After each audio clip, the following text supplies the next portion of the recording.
본부장님 이야기도 바로 들어볼게요. 그 뭐지? 트럼프 그 월드 그 많이 잃었다 그러던데요? 얼리리버티 파이낸셜이요? 예. 네, 그럼요. 어제도 이제 보여드렸죠. 엄청나게 네. 많이 잃었다고 그러던데. 많이 잃었어요. 네. 네. 근데 그래서 그런가요?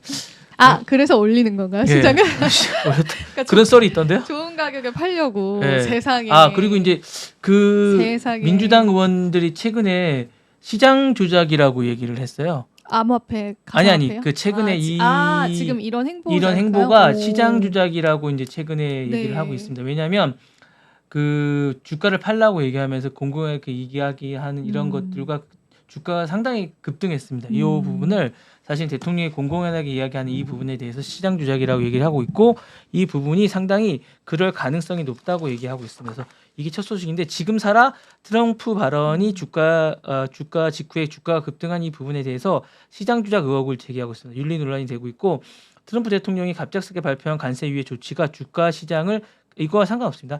급등한다고 얘기를 하고 있고, 최근 나온 뉴스입니다. 그래서 네. 정치권과 윤리 전문가들이 시장 조작 의혹을 제기하고 있다라는 소식이고요. 이게 뉴욕타임즈에 나온 얘기입니다. 뉴욕타임즈에서 얘기했고, 트럼프 대통령이 소셜미디어에서 침착해라, be cool 이란 단어를 썼죠. 그래서 이제 짧은 메시지를 남긴 이유에서 지금 매수 타이밍이다. 전형적인 이제 주가 조작을 하시는 분들이 하는 얘기죠. 라고 올렸고, 몇 시간 뒤에 관세 90일 유예한다. 이렇게 이제 했죠. 작전이 보통 얘기하는 겁니다. 이게 작전 세력들이 하는 얘기죠. 발표 직후에 S&P 500 지수가 몇 분 만에 급등을 했습니다. 그리고 2008년 이후에 최고의 상승률을 띄웠습니다. 똑같은 게 하는 그런 스타일입니다. 잠을 못 잤어요. 지금. 예, 그리고 이제 했고, 민주당과 이런 윤리위원 간은 의도적으로 자신의 지지자들과 주가 급등 신호를 보낸 게 아니냐라고 이야기하고 있습니다. 그리고 민주당에 있는 어떤 마이클 레빈 하원 의원은 이게 시장 조작, 우리나라 어떤 주가 조작이 아니고 뭐냐라고 SNS 비판을 했고, 트럼프 지지자들이라면 그 말을 듣고 매수해서 큰 수익을 올렸을 거다라고 이야기를 하고 있습니다. 그러면서 중산층 은퇴자라든가 이런 고령 투자자들은 큰 손실을 입었을 거다, 상대적으로. 같은 날 이제 의회에 출석한 제이미슨 어떤 그리머 미 무역 대표부 소속의 한 고위 관계자도 이건 어쨌든 뭐 또 해명을 했지만, 사실은 민주당 의원들은 그게 이루어졌는지 누가 돈을 벌었는지에 대해서 밝혀야 된다 이번에.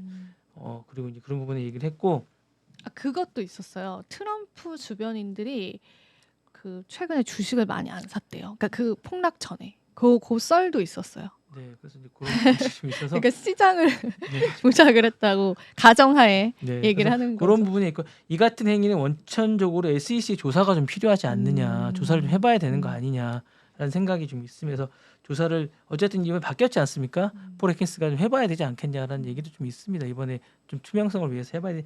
법치주의가 제도 작동한다면 지금 좀 조사가 이루어졌어야 된다. 이게 갑자기 폭등을 했기 때문에 캔슬 했으면 했을 거라는 거죠. 예. 증권과 관련된 이게 사실은 말도 안 되는 일이 너무 일어나요, 미국에서는. 지금은 이게 사실 폭등 갑자기 뛰어났고, 사실 이렇게 했기 때문에 사실은 이게 누군가는 엄청나게 돈을 많이 벌었을 거거든요. 그쵸, 누군가는 그러니까 벌었죠. 이게 어쨌든 뭔가 있었다. 있었으니까 당분간 논란이 계속된다라는 얘기를 사실 새로운 관점이기 때문에 사실은 지켜볼 만한 얘기인 건 맞습니다. 그래서 이 부분이고, 행정명령 중에 특이한 행정명령이 매일 나오기 때문에 오늘 또 하나 해드릴까 합니다. 오늘은 어제 석탄이 나왔죠. 오늘은 뭐냐면, 오늘도 기발합니다. 샤워기에 물 사용 제한이 있었거든요. 네. 그 전에 있었어요. 바이든이 그걸 했는데 그 행정명령을 완화하는 걸 오늘 서명했다고 합니다. 오바마 행정부가 정의했던 샤워기 기준을 처리하도록 에너지 장관에게 지시했다고 합니다. 그러면서 이제 트럼프가 한때 시도했다가 바이든 행정부에서 중단했던 정책을 다시 시도하는 것으로 복수의 노즐 샤워기 물 사용량을 대폭 늘릴 수 있도록 허용하는 행정명령을 했다고 합니다. 그래서 백악관은 보도자를 통해서 다음과 같이 밝혔다고 합니다. 더 이상 샤워기는 약하고 쓸모없는 존재가 아닐 것이다 라고 밝혔다고 합니다. 트럼프 대통령 발언은 이렇습니다. 그래서 트럼프 대통령이 오랫동안 자기 저수압에 대한 불만을 공공연하게 밝혀왔다고 하네요. 그래서 특히 뉴욕 고층 건물의 공급에 직접 언급하면서 자신의 완벽한 머리를 유지하기 위해 샤워 시간의 고통을 토로했다고 합니다. 그래서 약간 본인의 어떤 그런 게 좀, 아니 나는 멋진 샤워를 좋아합니다. 내 아름다운 머리를 관리해야 되니까요. 그러니까 15분을 서 있어도 물에 안 젖어요. 뭐 이런 얘기인데, 주로 뭐 이런 얘기를 많이 하고요. 그런 요령에서 물이 뚝뚝 떨어지기만 하고 하나도 말이 안 됩니다. 이번 행정명령은 1992년 제정된 연방 법에 따라서 다시 한번 반영된 것인데 이 법은 사실 새로 설치되는 샤워기의 물 사용량을 분당 2.5 갤런 이하로 이제 제한하고 있는데 이것이 이제 완화되는 거고요. 오바마 행정부는 여기에 더해서 복수 노즐을 장착한 샤워기의 경우 모든 노즐을 합친 총 물 사용량을 2.5 갤런을 이제 못 넘도록 했는데 하지만 트럼프 대통령은 첫 임기 말에 이를 완화했고 각 노즐을 2.5 갤런까지 허용하고 노즐을 제한 두지 않기로 했습니다. 그래서 바이든 행정부는 요걸 이제 다시 되돌렸는데 다시 이제 되돌리는 걸로 했다고 합니다. 그래서 요걸 이제 강화를 다시 했고 생활 속의 편의를 규제하는 메시지를 동시에 이제 노린다고 합니다. 그래서 요게 어쨌든 본인의 어쨌든 그런 걸 만족시키면서 사람들의 불만을 완화시키는 이런 정책을 쓰고 있다고 합니다. 제가 매일매일 재밌는 행정 이 명령을 하나씩 제가 좀, 재밌어요. 네. 네, 해드리도록 하겠습니다.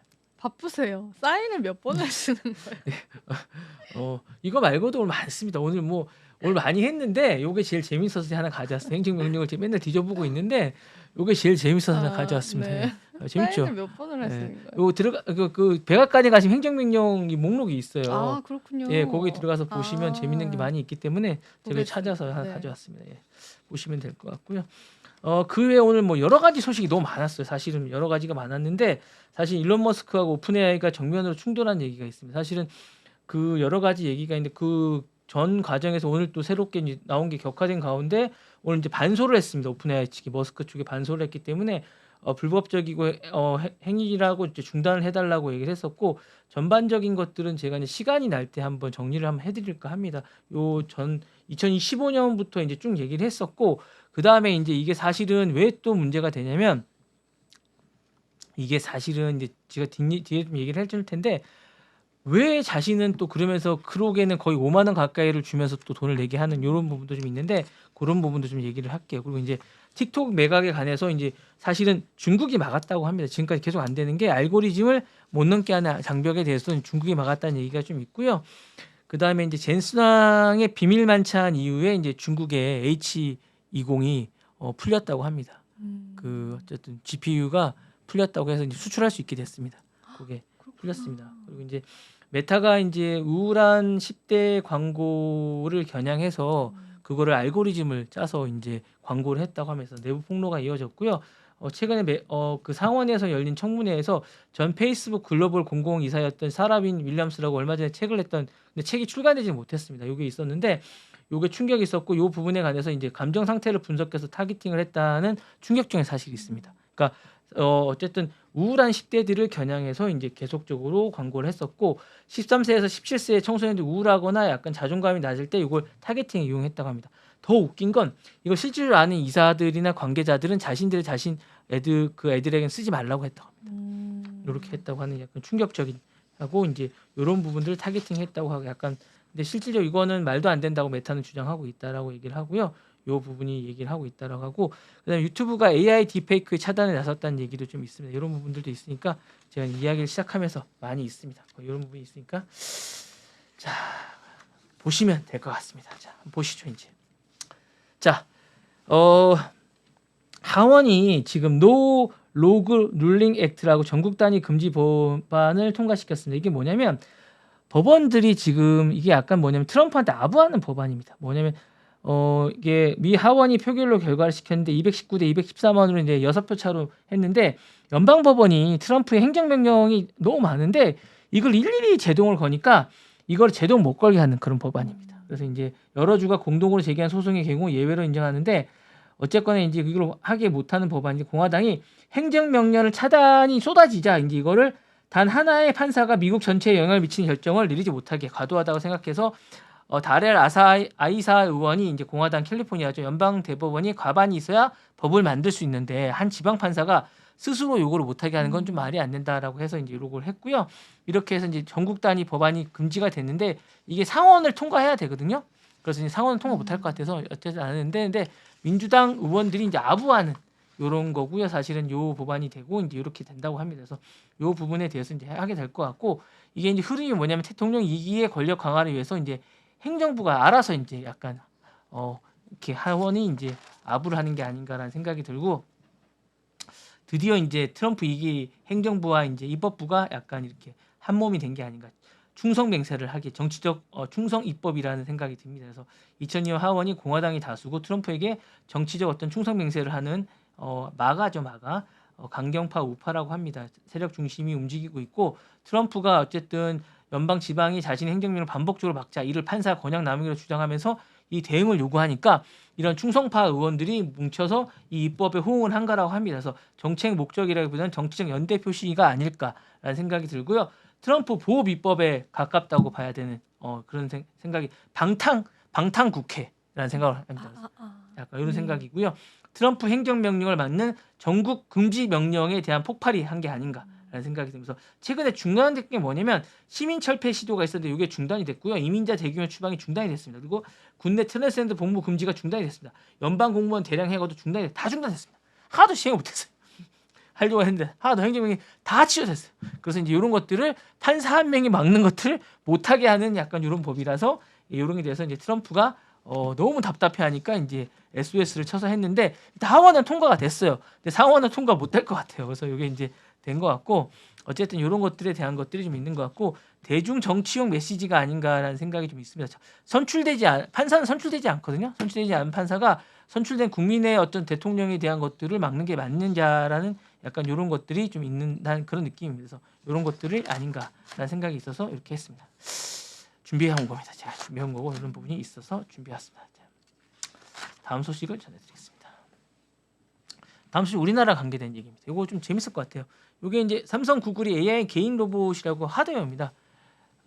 벨레라고 볼리라는 겁니다. 단순히 기술을 넘어서 개인화된 인공지능 방향성과 이런 건데 삼성전자 CES2025에서 사했던 소형 AI 로봇입니다. 올 여름에 나올 것 같거든요. 하나 사보세요. 얼마인데요? 그 가격은 안 하나 나왔더라고요. 사주세요, 네, 사드릴게요. 본부장님. 네. 공모양 바뀌고 이동형 집안을 자율주행하면서 네. IoT 디바이스 제어한다고 합니다. 그래서 핸드폰으로 가능할 것 같고요. 음성인식 사용자 행동 분석, 감정 기반의 AI 개인 비서를 합니다. 구글하고 협력해서 아이폰이 안 되실 것 같은데? 아이폰이에요. 네. 예, 구글 하나 사시면 제가 해드리겠습니다. 삼성폰 사시면 해드릴게요. 귀엽다. 구글 어시스턴트 왼쪽 거는 제가 삼성 우리 한국에는 아직 안 나왔더라고요. 이게 미국 사이트 미국만 되나? 그럴 것 같은데요. 네, 미국 사이트에서 제가 가져왔습니다. 네, 그럴 것 같아요. 네, 한국에는 아직 보도가 안 네. 됐더라고요. 일을 안 하시네 우리 기자분들이. 이번에 구글과 협력해서 구글 어시스턴트와 해서 통합해서 핵심이고요. AI가 더 이상 이제 스크린 안에서 머물지 않고 밖으로 나왔다. 하드웨어는 별로 제가 요즘 늘 얘기하지만 별로 발달이 안 돼서 잘 모르겠습니다. 그래서 약간 알렉사하고 좀 비슷한 것 같아요. 음성 비서고 이제 스마트폰과 스피커가 같이 달린 거고 볼리는 움직이고 인식하고 약간 반응하는 약간 이런 것 같고요.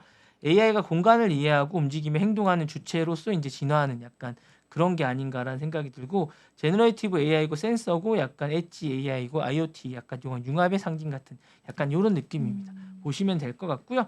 이렇게 움직이는 게 아닌가라는 생각이 듭니다. 그래서 움직이는 약간 이런 느낌이라서 재미있는 약간 이런 게 아닌가라는 생각이 들어서 재밌을 것 같아요. 한번 보시면 좋을 것 같습니다. 그 산업적인 어떤 시사점은 뭐냐면 삼성과 구글이 연합해서 스마트폰 AI 시장이 본격화적으로 움직일 것 같고요.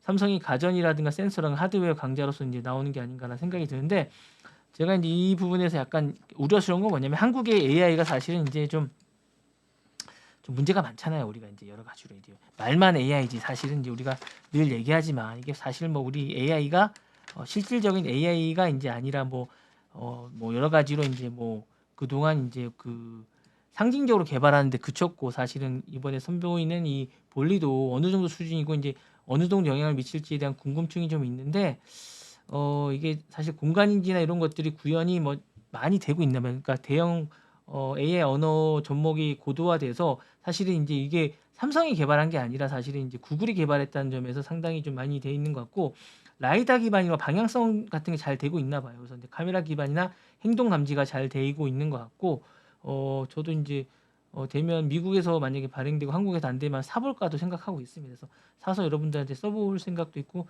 되면 하나 가져와 볼게요. 가져와서 여러분한테 보여드리겠습니다. 보여주세요. 네, 삼성 가전 제품과 완전 통합이 되고 있다고 합니다. 그래서 얼굴이나 이런 톤 인식도 잘 되고 있고 감성 기반이 잘 되고 있다고 합니다. 그래서 어쨌든 생태계 중심이 데이터와 클라우드 현실 공간이 확장이 되고 있고 볼일이라는 게 AI에서 끌어들이는 어떤 첫 성공 사례가 될 가능성이 좀 높을 것 같아요. 그러니까 기존에 우리나라에서 하던 거하고는 좀 많이 다를 것 같은 생각이 좀 들어서 좀 기대가 좀 되고 있습니다. 그래서 그리고 이제 삼성 주도의 하드웨어가 생태계가 표준화가 될 가능성도 좀 있어서 약간 저는 좀 기대감이 좀 되고 있어요. 그래서 이 부분이 좀 되고 있고 저는 다른 것보다 약간 이게 이제 헬스케어 쪽에 좀 약간 뭔가 좀 있지 않을까라는 생각이 좀 들어서 이게 어쨌든 되고 있는데 어쨌거나 이게 사생활 쪽에 뭔가 어느 정도 보호가 될지는 잘 몰라서 이게 어떤 정도 될지는 잘 모르겠습니다. 그러니까 우리나라가 이게 이런 부분이 잘 보호가 안 돼서 어느 정도까지 잘 될지 잘 몰라서 윤리적인 부분이나 이런 게 어쨌든 잘 모르고 그다음에 한국어를 어느 정도 인식을 할지도 잘 모르겠습니다. 이게 영어 기반일 거라 특히 이쪽에 이제 AI 쪽을 개발한 게 구글이라 한국어를 어느 정도 인식할지나 뭐 이런 것들이 잘 몰라서 음성이 이제 어쨌든 음성 인식이라 한국어 인식을 어느 정도 할지를 잘 몰라서 이 부분이 좀 걱정이 되기는 합니다. 그래서 어쨌거나 좀 나와봐야 알 수 있을 것 같은데 어쨌든 한국의 어쨌든 기술이 일상생활과 이제 접목할 수 있는 거고 오프라인 쪽에 뭔가를 나왔다는 점에서 좀 볼리라는 게 나왔다는 점에서 삼성이 또 뭔가를 시장을 진출한다는 점에서 좀 의미를 두는 게 아닌가라는 생각인데 생각보다 우리나라에서 보도가 안 돼서 저는 약간 좀 실망입니다. 네. 기대해 주시죠. 여러분 좀 기대해 주시고 많이 이뻐해 주세요. 나오면 다음 소식입니다. 이게 최근에 이제 이게 이제 어제 그 주가가 상당히 엔비디아가 많이 뛰었잖아요. 엔비디아도 많이 뛰고 뭐 다음 테슬라도 많이 뛰고 다 많이 뛰었더라고요. 사실 전부 다 10% 이상 뛰고 하다못해 뭐 제가 자주 안 보는 스냅 이런 것도 많이 뛰었더라고요. 스냅 같은 것도 많이 뛰고 뭐 스타벅스도 많이 뛰고 다 많이 뛰었더라고요. 뭐 사면 뭐 맞아요. 샀으면 다 많이 뛰었겠더라고요. 그저께 샀으면 다 돈 벌었겠더라고요. 무조건 사면 돈 벌었겠더라고요. 어쨌든 그 최근 이제 트럼프 정부가 젠순왕이 이제 말하라고라고 이제 트럼프가 있는 뭐 어떤 자택이라고 해야 되나 어쨌든 우리나라 따지면 청와대 같은 곳인데 거기 방문한 후에 이제 수개월 동안 금지했던 이 대중의 H20이라고 하죠. GPU 칩이 이제 규제가 해제가 됐습니다. 요게 이제 그 단순한 이제 외교 정치를 떠나서 이게 정말로 오랫동안 있었던 부분인데 요 칩이 이제 크랙다운 됐던 게 이제 말하라고 방문한 이후에 저녁을 먹고 나서 요게 이제 어쨌든 풀렸다고 얘기를 해서 화제가 되고 있는데 어쨌거나 이게 상당히 좀 의미가 좀 있는 것 같아요. 제가 볼 때 여러 가지 의미가 있는 것 같고 미국의 AI 패권을 해서 이 대중기술 봉쇄가 유연화된 게 아닌가라는 생각이 조금 물론 이게 뭐 H100이라든가 뭐 H200 같은 거하고는 약간 차이가 있겠지만 낮은 수준의 AI 칩이라도 그동안 다 막았었는데 요게 이제 풀어줬다는 점에서는 상당한 의미가 있고 요것만 풀어줘도 엔비디아 수준을 상당히 많이 할 수 있습니다. 그래서 이 부분이 있고 이치마저 차단했던 AI 군사가 이제 가능했기 때문인데 이번 해제로 이제 중국의 기술을 넘겨주되 성능을 관리하면서 수익을 확보하겠다는 절충안이 필요하다고 생각하는 것 같아요. 그랬던 것 같고 미국이 이제 경제적 실익과 시장 통제를 병행하는 실용주의를 선회한 게 아닌가라는 생각이 듭니다. 그리고 젠슨왕의 CEO 외교가 실제로 정책을 움직이는 약간 이런 생각이 드는 것 같고 기본적으로 제가 볼 때는 젠슨왕의 충성맹세를 한 게 아닌가 생각도 듭니다. 이번에 뭘 줬을지 궁금해요. 네, 트럼프에게 뭔가 약속한 게 아닌가라는 생각이 드는 것 같고 중국 AI 생태계 생명선을 부분적으로 회복시켜준 결정도 있는 것 같고 아니면 제가 볼 때는 이건 뭐 제 내피셜이긴 한데 뭔가 가교 역할을 한 게 아닌가 중국 쪽에 뭔가 그럴 그런 수도 있죠. 생각도 좀 있습니다. 그래서 그리고 이제 미국 내부의 기술 독점 우려와 수익 손실 압박에 대한 어떤 반영이 또 있는 게 아닌가라는 생각도 들고요.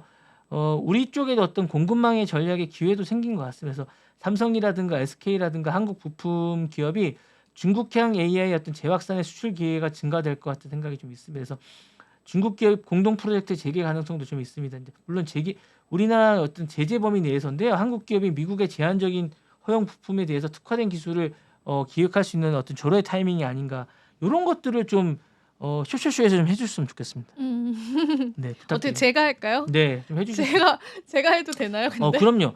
왜냐하면 네. 이게 요런 H20이 대중 수출 규제가 이제 풀렸다는 소식이 지금 나왔는데 요게 사실은 대한민국의 글로벌 공급망의 기회가 되고 요런 것들은 사실은 삼성이나 SK 주가 반영이 돼야 되거든요. 오늘 그래서 됐나 봅니다. 그죠? 예, 이거는 이제 이 오늘 된 거는 사실은 이제 그 관세 미국 그게 그쵸, 네. 된 건데 사실은 요거는 내일에 돼야죠. 내일 돼야 됩니다. 왜냐면 내일 이게 한번 풀어볼게요. 이거는 사실은 기획 상품으로 개발해서 네. 왜냐하면 SK나 삼성이 기획 상품을 개발해서 사실은 만들어내야 되는 겁니다.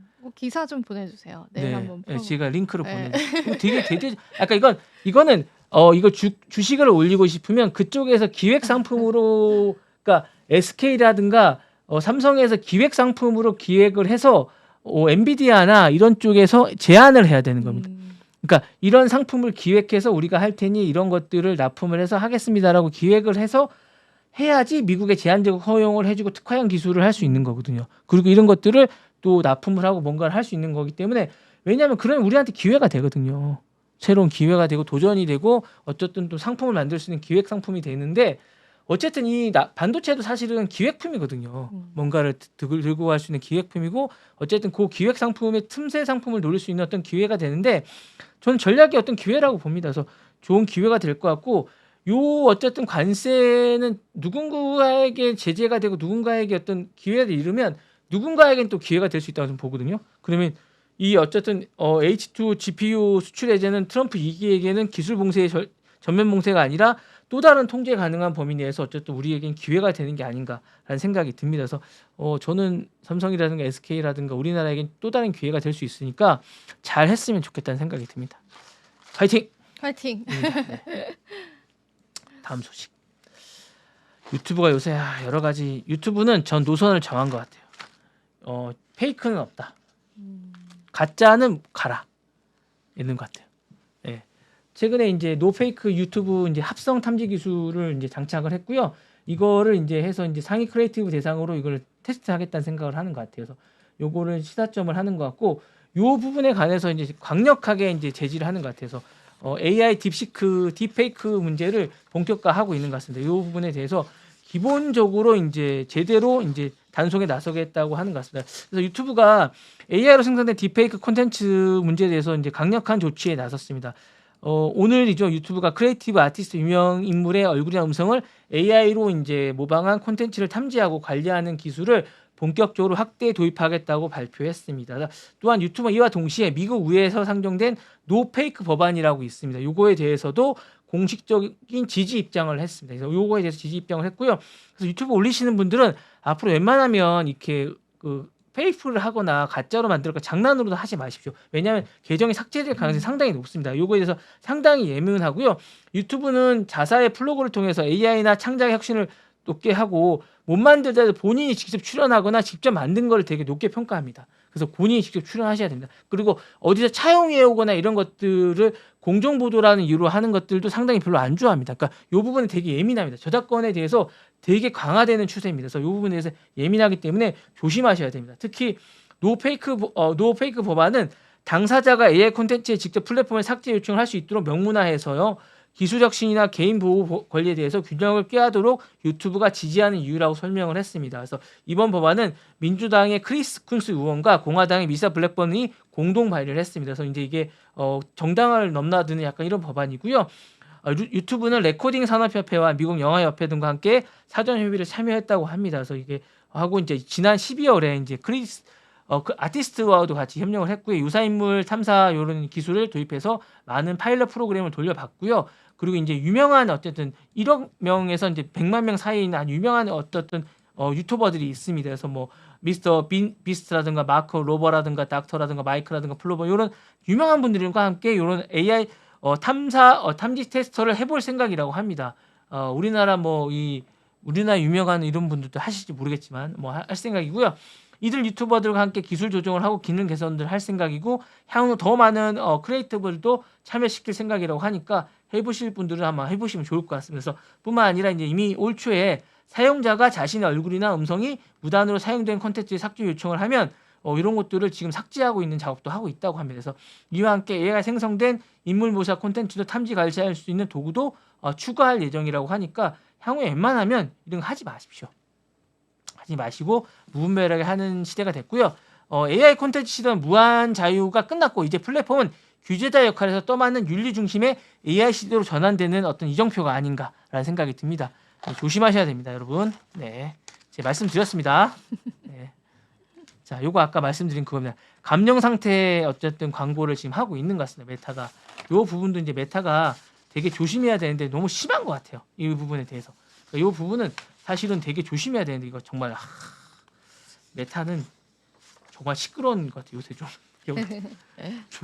조용할 날이 없어요. 그러니까 미국 상원에서 이제 열린 청문회에서 전 페이스북의 글로벌 공공 정책 이사였죠. 이제 사라빈 윌리엄스라는 분이 폭로한 내용입니다. 그래서 이게 충격을 주고 있는데 윈 윌리엄스는 최근 출간한 회고록에서 이제 케어리스 피플이라는 책입니다. 여기서 밝힌 내용이 이와 같이인데 메타가 10대 청소년들의 감정 상태를 분석하고 이를 마케팅에 활용했다고 얘기하고 있습니다. 그래서 이번 청문회 원래 메타의 중국 관련 사업에 이제 보고에 초점을 맞춰졌지만 요건 이제 질문하는 과정에서 이제 마사 블랙번 상원의원이 질문해서 이렇게 얘기했다고 합니다. 13세에서 17세 청소년들이 우울하거나 자존감이 낮을 때 타겟팅을 하는 약간 이런 광고를 허용했다고 하고요. 그녀의 설명에 따르면 이렇습니다. 무가치함, 무기력함, 실패자 같은 감정을 느끼는 시점에 파악하고 요거를 정확하게 타겟팅을 하고 요때 제품을 노출시키면 구매를 엄청 한다고 하네요.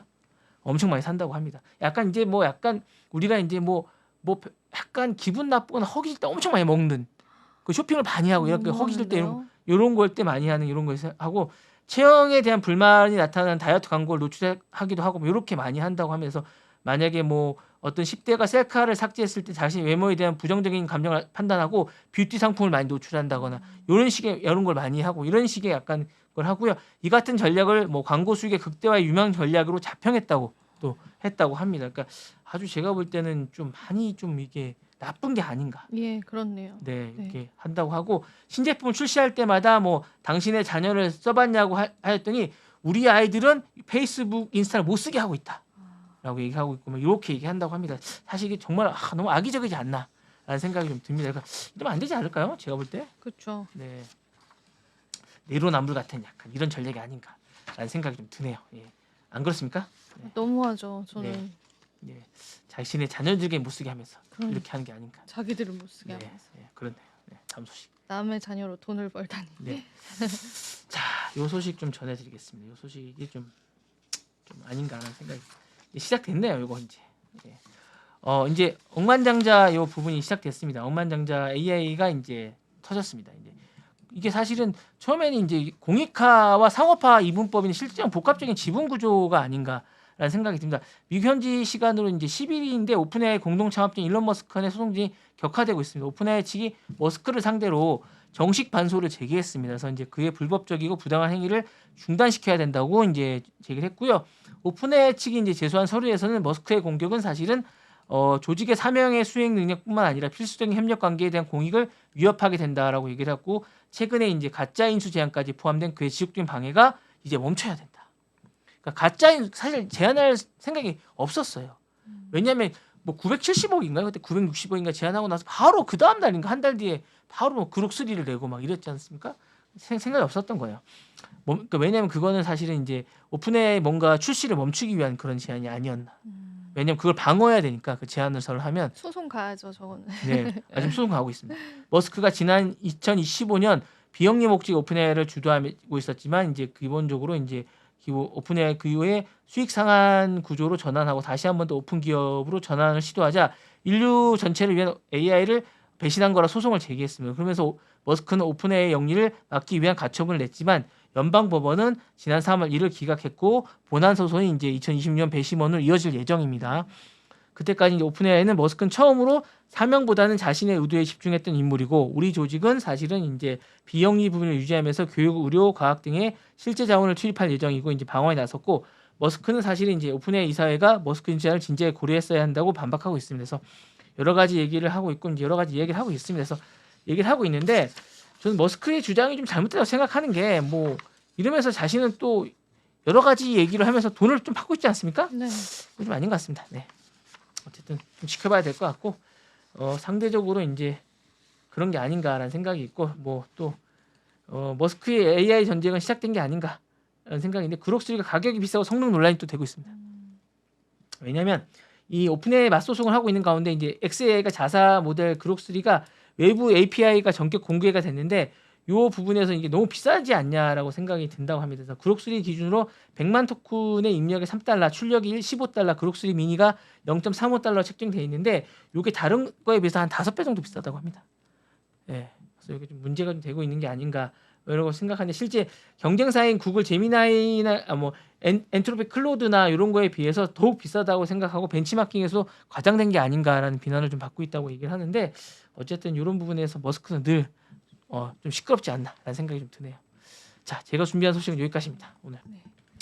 오늘도 너무 시끄러웠죠? 행정명령 오늘 행정명령 잘 들었습니다. 요거 말고는 뭐 제가 많이 있는데 요건 예, 다음 와 소식입니다. 오늘 거의 1시간 동안 했습니다. 우리 시청자분들 오랜 기간 동안 시청해 주셔서 감사합니다. 내일 또 만나요. 네, 감사합니다.